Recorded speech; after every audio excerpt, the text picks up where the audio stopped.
کسانو او کارګرانو زمونږ په پاکه ځمکه باندې حمله کړې وه او زمونږ د ملک پوځونه پاڅېدلي وو او د هندوستان هغه ټپوس کارغه امین مودي چې وو د هغه ترجمان یې راغورځولی وو خو د بدقسمتۍ نه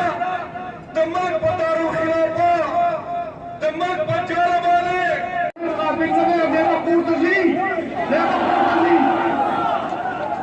باندې خبره کیږي دا عمران نیازي چې کوم دی د باقاعده د کشمیر سودا کړې ده د قوم غدار